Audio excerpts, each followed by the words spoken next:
Damos la bienvenida a Ignacio Valero, ingeniero de caminos en el Centro Internacional de Métodos Numéricos en Ingeniería, creado en marzo de 1987 como consorcio entre la Generalitat de Cataluña y la Universidad Politécnica de Cataluña. Ignacio será conferenciante en ORP 2020 en Cartagena de Indias, en Colombia, con la conferencia Verdades y Mentiras acerca de la transferencia tecnológica, con el lema Where's my dollar?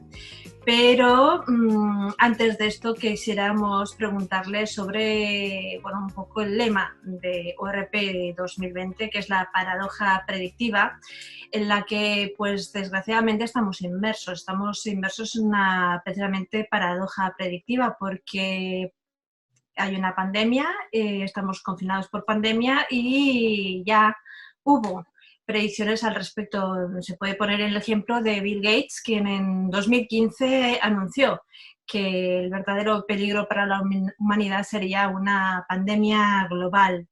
Como experto en temas predictivos, de hecho, digamos que podríamos decir que los suyos son los algoritmos. ¿Qué manera tenemos como sociedad para predecir, para prever una situación como esta? Buenas tardes, ¿qué tal? ¿Cómo estáis? Esta es una pregunta ahora en boca de todos, ¿verdad? Yo no creo que Bill Gates predijese lo que está ocurriendo ahora. Bill Gates hizo esa afirmación y fíjate que hay fenómenos parecidos a este que la humanidad ha resuelto muy bien, ¿verdad? Piensa en Fukushima, por ejemplo, o piensa en los tsunamis del sudeste asiático. Y la pregunta es la misma, ¿verdad? ¿Aquello podía predecirse? Bueno, pues en algunos casos sí y en otros no. ¿Cuándo es posible predecir? Cuando tenemos datos históricos para hacer la predicción. En el caso de los riesgos naturales es cada vez más factible porque cada vez tenemos mejores datos sobre eso. Sabemos, por ejemplo, que en San Andrés habrá un movimiento sísmico muy potente en California en un plazo relativamente breve. Las pandemias médicas. Bueno, estamos en vías de tener los datos para poder predecirlas. No es una obviedad porque intervienen procesos biológicos complejos. Pero sí que es cierto que en países como China, por ejemplo, recopilan datos que hasta ahora eran impensables, como por ejemplo la temperatura corporal de la gente en tiempo real. Acumulando esos datos es posible conocer tendencias que nos dirán si en un momento determinado está ocurriendo un fenómeno parecido o va a ocurrir. Y eso es muy relevante. Es decir, la respuesta a la pregunta sería sí. A esta llegamos tarde, podríamos llegar a tiempo a la siguiente.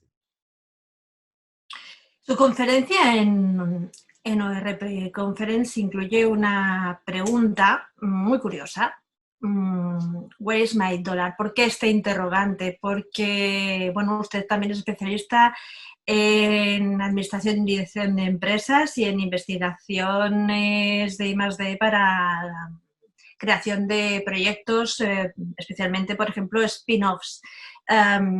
What is my dollar tiene que ver con cuánto beneficio se obtiene de un proyecto.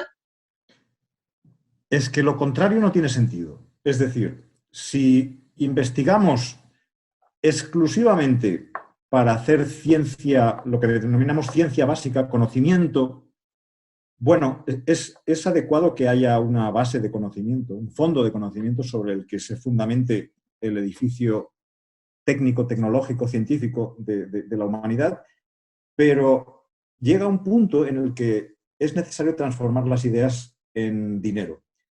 De no ser así, el sistema que nos permite seguir investigando no es sostenible. Y las sociedades se preguntarán, si invertimos en investigadores que desarrollan sus ideas, pero no obtenemos ningún rédito a cambio, ¿para qué lo hacemos?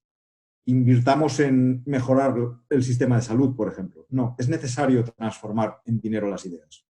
Es así. Lo contrario es dejar de investigar. Tener ideas, ser emprendedores, pues cada día se lanzan proyectos. ¿Qué determina cuando un proyecto es exitoso? ¿Se puede ya saber más o menos en un año si lo va a ser?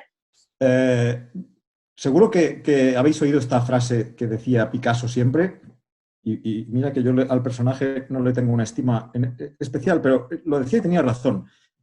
Él decía, no sé cuándo vendrá la musa, pero si viene, que me coja trabajando. Esa es la clave de la investigación. El investigador tiene una idea normalmente predefinida de lo que cree que puede obtener, pero si está atento a las cosas que ocurren mientras investiga, en un momento determinado algo se produce en forma de transformación. Esto le ocurrió al descubridor de la penicilina exactamente de la misma forma, que hace que un resultado intermedio o algo que ocurre en un laboratorio o en un ordenador cobre valor por sí mismo. Ese es el momento en el que empieza este periodo de un año sobre el que me estás preguntando, pero claro, no te puedo dar una respuesta sobre si eso es un año, 2 o 7. No, ahí empieza el proceso. Hay que estar atento a ese punto. El investigador investiga sin solución de continuidad y lo que tiene que hacer es estar atento hasta que llega el momento en el que lo que descubre tiene valor y saber identificarlo.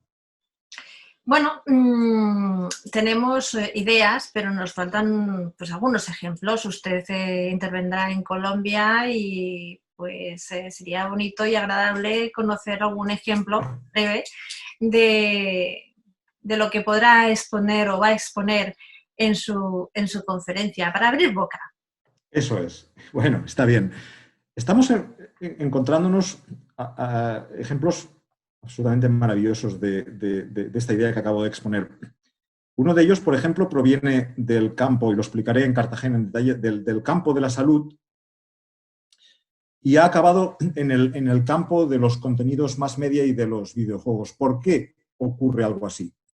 Esto ocurre simplemente porque unos investigadores, con el encargo profesional de un sector, que en este caso es la salud, trabajan en un tema determinado hasta que uno de ellos, o personas como puedo ser yo, que están un poco al cargo de todo el proceso, se dan cuenta de que un determinado resultado que se ha obtenido puede ser de enorme valor, no para aquel sector que era el de la salud en el que se empezó, sino para otro como puede ser el de los contenidos multimedia.